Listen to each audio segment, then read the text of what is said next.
కాకాని రమణారెడ్డి గారిని సమితి ప్రెసిడెంట్ చేసింది. పొదలకూరు మండలం, ఈ పొదలకూరు మండలం ఆయన్ని జిల్లా పరిషత్ చైర్మన్ చేసింది. పొదలకూరు మండలం ఈ మండల వ్యక్తిని 2 సార్లు ఎమ్మెల్యే చేసింది. పొదలకూరు మండలం ఈ మండల వ్యక్తిని మంత్రి స్థాయికి తీసుకుపోయింది. ఏం చేశారు మీరు చెప్పండి, ఏం చేశారు చెప్పండి. ఈ దిమ్మె కూడా మేము కట్టించామంట, మళ్ళీ చెప్తున్నాడు.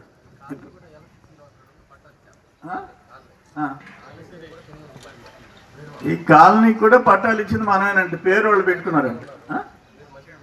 నేను మంత్రిగా ఉన్నప్పుడు పట్టాలు ఇచ్చింది.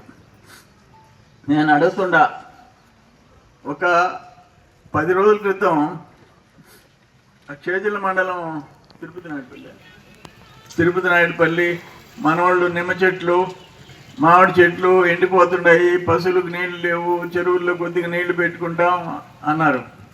వెంటనే ఇంజనీర్లకు చెప్పా, మోటార్ ఏదో రిపేర్ వచ్చింది, 24 గంటల్లో రిపేర్ చేయించాం, నీళ్లు వదిలిపెట్టాం. నేను మొన్న 7 ప్రోగ్రాంకి వస్తూ ఆ కాలువలో నీళ్లు చూసా, ఎంత ఆనందం వేసింది. ఎడం కాలువలో 63 కోట్ల రూపాయలు పెట్టి ఎడం కాలువ కండలేరు లిఫ్టు ముఖ్యమంత్రి గారిని నేరుగా తీసుకొని వచ్చి శంకుస్థాపన చేయించి పని పూర్తి చేయించాం. ఆ రోజు చెప్తున్నారు వాళ్ళు, ఈరోజు ఉదయం 11 గంటలకే తోడేరుకి నీళ్లు వెళ్ళిపోయినాయ్యా. తోడేరు రెడ్డి గారి ఊరికి కూడా మనం మోటార్ ఆన్ చేస్తే నీళ్లు పోవాలా. నేను దక్షిణ కాలువ 25 సంవత్సరాలు, మీ నాయన సమితి ప్రెసిడెంట్, నువ్వు జిల్లా పరిషత్ చైర్మన్, ఎమ్మెల్యే, ఏం చేస్తున్నావు? రామనారాయణ రెడ్డి ముఖ్యుడు మీకు, ఆయన మంత్రిగా ఉన్నాడు 10 సంవత్సరాలు, 2006 నుంచి 2014 దాకా ఉన్నాడు. ఎందుకు దక్షిణ కాలువ చేయలేకపోయినావు? 2014లో నేను 5,000 ఓటుతో ఓడిపోయినా.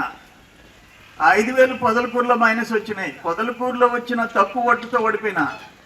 మిగతా 4 మండలాలు నాకు మైనస్ రాలే. అయినా ఈ దక్షిణ కాలువ నేను చేయించా. ఈరోజు ఆ mega mineral water plant CL company Adani పోర్ట్లోని తీసుకొని వచ్చి రిపేర్ చేస్తున్నాం, దాన్ని పని చేయించే ప్రయత్నం చేస్తున్నాం. కాకాని రమణారెడ్డి స్పోర్ట్స్ స్టేడియం ఉంటే కరతమ్మ చెట్లు బట్టి, నీ నాయన పేరు పెట్టుకున్నావు, కరతమ్మ చెట్లు పట్టిపోయి ఉంటే దాన్ని క్లీన్ చేయించి దాన్ని డెవలప్ చేసేదానికి నోడా ఫండ్స్లో ప్రయత్నం చేస్తున్నాం. పొదలకూరు టౌన్లో మీకు ఏమంటాం, మధ్యలో దాన్ని లైటింగ్, సెంట్రల్ లైటింగ్, డివైడర్ పెట్టి సెంట్రల్ లైటింగ్కి నోడా ఇచ్చేదానికి సిద్ధం. మీదే ఆలస్యం. అది కూడా టోటల్ పొదలకూరు టౌన్లో సెంట్రల్ లైటింగ్ పెట్టేసేసి డివైడర్ కట్టేసేసి దానికి రెడీ. ఇవన్నీ ఎందుకు చేయించలేదు నువ్వు అని అడుగుతుండా. ఈ కాలనీ పట్టాలు ఇచ్చింది మనం అని చెప్పేసి నాకు గుర్తు చేస్తున్నారు. పేరు మాత్రమే నాయన పెట్టుకున్నావు. మాకు అభ్యంతరంలే అని పెద్ద ఆయనకి కూడా విలువలే. సవిటికాలం మీద అర్ధరాత్రి విగ్రహం పెడతాడు, అర్ధరాత్రి సవిటికాలం మీద.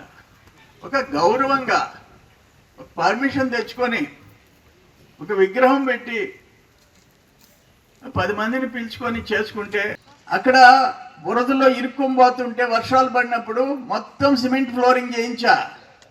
ఎందుకు చేయలేదు నువ్వు? ప్రాథమిక ఆరోగ్య కేంద్రాన్ని సామాజిక ఆరోగ్య కేంద్రం, ప్రైమరీ హెల్త్ సెంటర్ని సిహెచ్సి సెంటర్గా మార్పించా. నువ్వెందుకు చేయలే? అక్కడ 8 బెడ్లు, ఇప్పుడు హెల్త్ మినిస్టర్ని సత్యకుమార్ యాదవ్ని తీసుకొని వచ్చి 5 బెడ్లు, సిఎస్ఆర్ ఫండ్లో 3 బెడ్లు, డయాలసిస్ సెంటర్. షుగర్ ఉండే వాళ్ళు పోయి నెల్లూరుకు పోయి నెల్లూరు హాస్పిటల్లో డయాలసిస్ చేసుకునేవాళ్ళు ఈరోజు చేజర్ల, కలువాయి, రాపూరు, మనబోలు, ఈ మండలాలంతా పొదలకూరు మండలం ఏడు చేయించుకుంటున్నారు.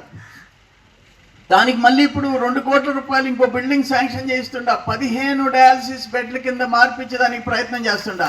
నువ్వెందుకు చేయలే? నువ్వు హాస్పిటల్ ఎందుకు పట్టించుకోలే? వాటర్ ప్లాంట్ ఎందుకు పట్టించుకోలే? ఎడం కాలం ఎందుకు పట్టించుకోలే? దక్షిణ కాలం ఎందుకు పట్టించుకోలే? ఒక ఐటీఐ కాలేజ్ ఎందుకు కట్టించలే?